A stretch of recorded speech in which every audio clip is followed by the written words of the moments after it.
Hello, hey everyone, this is Itamaru here. Your boy is back again. Sorry for the long hiatus because job has been pretty busy earlier and I don't really have much time to do video editings and those stuff. So in the meantime, I'm still playing with my accounts diligently and just give you some updates. Uh, I currently have a Praetus from my recent pool, and like that's one of the great things that happened to me in this account. And I'm going to make a new GVG video today. In particularly, the more difficult opponents, mainly chaotic team, because after with the Welderon, Ymrit, and even Praetus banner, I think most GVG defense lineup has been significantly improved. And in this video, I'll show you what kind of strategy you can employ to deal with this type of very difficult opponent. So before I go into the strategy and details, I just need to let you know that for this kind of difficult opponents, you really need to have very decent high BP because some of the defense are very solid and there's no real way on cheesing. For example, like you go and bomb because they are out of position. But this opponent that we are fighting right here, they are actually quite competent. Uh, they are kind of like the top 5 or even top 3 guild that we are fighting. So they have very solid GVG experience as well. So to show you my affiliates, I'm using my highest is Setram, which is 111k. Praetus is 101k, but Lord have 0.8%, 8% bonus for non-Lord units. So if you do a calculation, he is somewhere around 109 or 1110 BP. So I have my Adria as my third, Twin Fit as my fourth because he's 95k BP, and I have a 100k Silas, which I have not geared now because I'm preparing for my next GVG war. Okay, that's enough for the intro. Let's go to the video as well. So I'm in the Asian server and I'm fighting Wyvern. They are actually quite a good, strong guild. So I will just show you some of the attacks that I think is quite challenging to fight.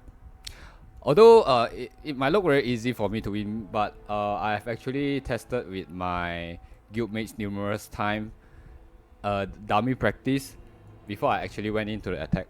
So one of the good things about Face Off is you can set a dummy practice where before you actually do a actual attack, you get a guildmates, preferably a whale, to set up a similar defense and for you to get a hang on how to attack it. And once you get the hang of it, then when you go to the actual fight, it is a lot easier and your success rate is a lot higher. Of course, this is also subjected to what kind of equipment and gear the opponent is wearing. You might lose because you opponents have a different gearing, but generally it's a very good practice to do so if you want to increase your rate of success. So I will not look at my defense. I'll just look at the offense that I'm doing. So let's see this one. Yeah, I think it's this one. So for this one, I'm up against a Praetus team, but in this comp, he doesn't really have a healer because his Brochure, he's relying on his Brochure to tank everything, and then he's relying on Valkyrie to revive it. So his strategy is just full DPS. He makes sure that your units will not be able to touch your Brochure because he has a grid that's fully rage regen and it slows your unit down and you can hardly actually hit the Brochure itself, and Brochure can have a shield. So in this strategy, what I do is in the very 7 cost, I deploy my dog. My dog has a highest BP affiliate, which is the Setram 111k. So before the grid even have the ulti ready, my dog is fast enough to reach here, and then it keep on biting. So another thing is why I deploy the flyer. So the flyer, if you have some of you might know, Sylas has actually priority on air targets. So I want the Sylas to shoot the air units instead of the dog because I want the dog to deal as much damage as possible. And even aside from Sylas, Praetus is also having an air priority. You see, they will always shoot the air. So now I have already proc the Brochure ulti. I'll just spawn my double mage. And it will kill Velcra in one hit. Of course, it will revive, but that doesn't matter because there's no healer anyway. So it died. So in fact, I did a little bit of mistake here because I should have waited Sylas ulti to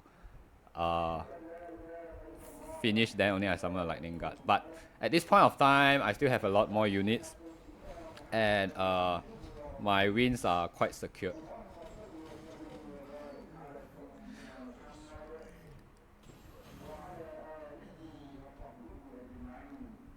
Alright, so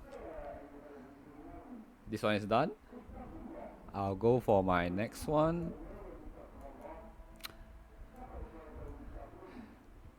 I will skip this one because this one I don't think my attack is that good. Because it's just brute force. I don't really like to show a brute force static because it's like so straightforward. It's kind of boring. So let's see this one. This is another Praetus, but this lineup requires me to use more because I have not figured out any other way to pass through without more.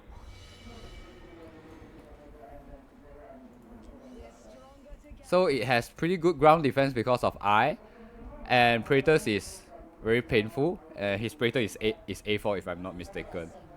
And yeah, basically I'll just brute force using more basically, but there are certain nuance that you have to take note on here.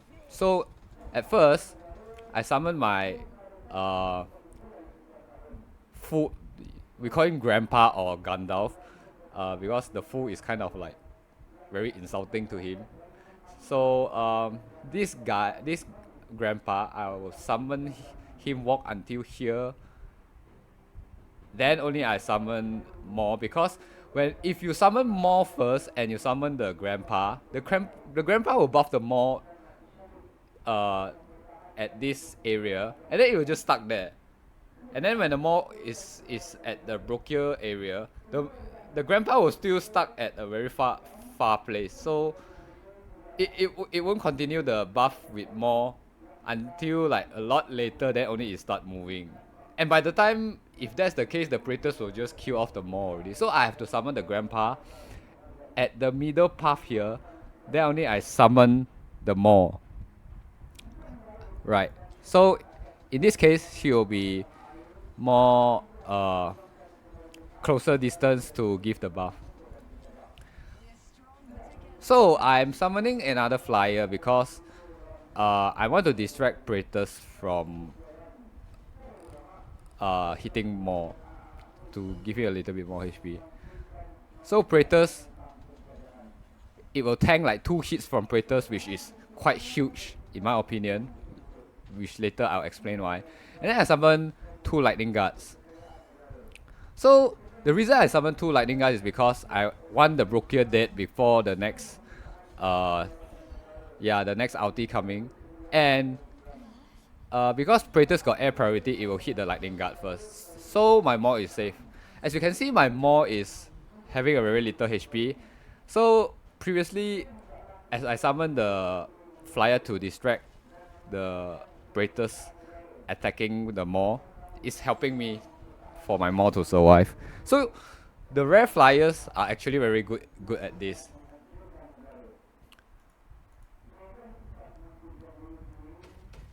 Okay, so I will show probably another 3 more. Okay, this time will be more on the chaotic lineup. Let's see who is this a chaotic lineup. Oh, this is a Ymrit one, sorry. This one I do it with brute force, so it's quite boring. I think it's this one.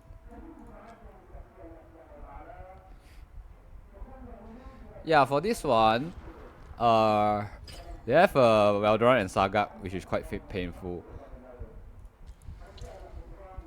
So for this one, I'll summon the mage as usual. The mage will out first because we want to get the maximum buff. By the time the mage reach this tile, I'll summon the shield. So that they will stick as close as possible for the shield to keep on buffing them. So now the Saga will deploy his ultimate, and the shield is doing quite well and doing quite safe. It will last a very long time.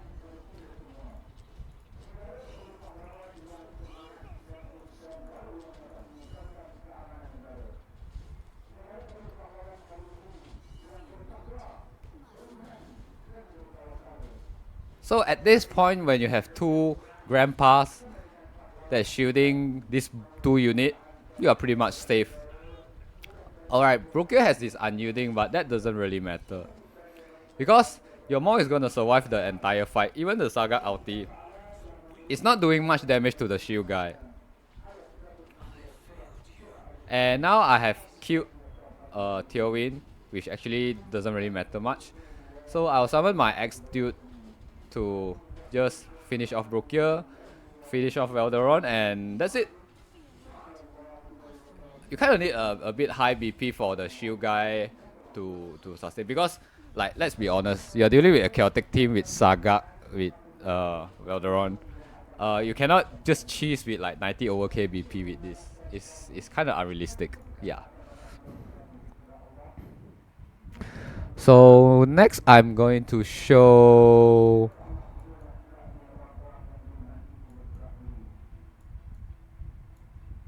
this. Okay, this one there is no Valderon, but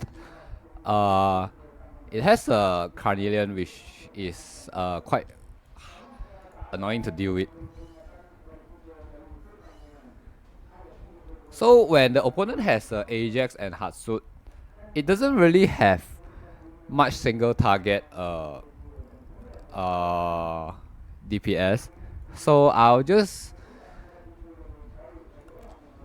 do my lightning guard. Although there's a Hatsut there, but because my BP is high enough to go through Hatsut, so I'm able to finish off. So of course you need to stagger your lightning guard to bait the Hatsut ulti, and you need the healer to make sure the lightning guard survive. Okay, once the Hatsut ulti, because they have no crowd control unless you consider the Ajax passive, your second lightning gun should be able to easily pass through if you have the enough BP. Alright, now Hatsut is died, and there's only Ajax. The World Cup build over here is a tanking build, so it doesn't really do much damage here. And I'll just spawn my X to clear. My X doesn't really equip the highest BP over here. I think it's about 100k ish. So because I already have 2 healers here, I already have X. It's a win. It's definitely a win for me.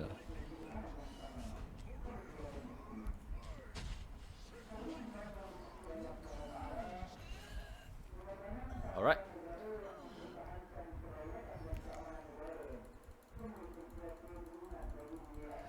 So I will show I think I have one more Valderon comp that I'm able to show that is under the tower defense. Or was it this one? I think it's this one.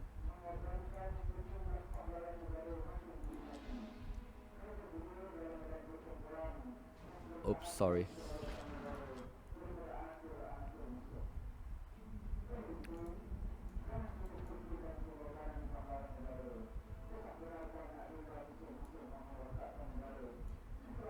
Should be this one.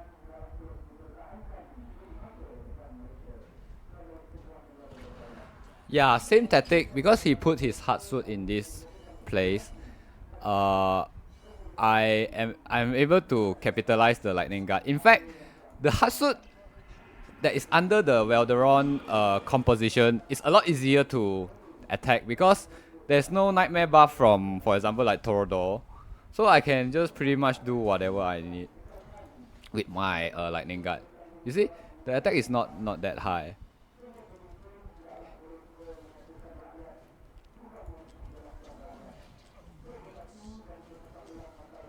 So as a matter of fact, when you have a crowd control like Grid, it is very easy to abuse healer because it for healers for him for healers to actually heal your unit, you need the unit to either move very slow or completely stand still.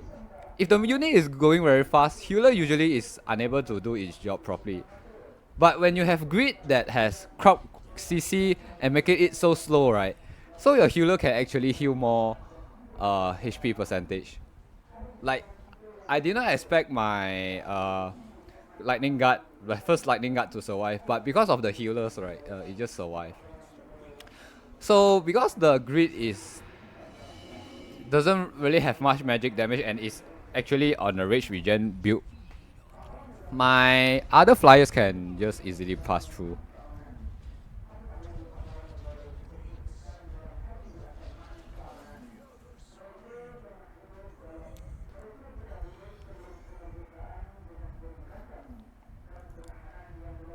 So yeah, that is what I just wanted to show to how to deal with all these difficult teams.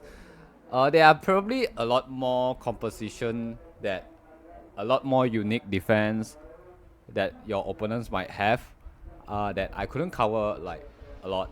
But if you have any defense that you think that is quite hard to beat, you can actually give me a message, like show me a picture, or even like add me in Discord, which I will put my Discord name below. Uh, and I will try my best to give you a solution lah. Except for one type of defense. Don't tell me how to break this defense. Even I myself also have trouble. For me, I think this is still the best defense out there, even like better than the Praetors. But I know a lot of people opinions might differ because so far I have not really have any difficulties dealing with Praetors defense. But for this thing over here, this thing scares me. This thing is disgusting. Right. So without further ado, I'll try my best to upload my next video. So because I have already reached the end game content, therefore most of my contents are usually GVG. I'm more GVG centric focus at the moment. I think because right now that is really my specialties, and I don't really did so well in my PvE content. So if you are the kind of guy who wants to get good at GVG, I think I am able to help you guys out on how to get better. So with that, I shall end this video. Peace out. Bye.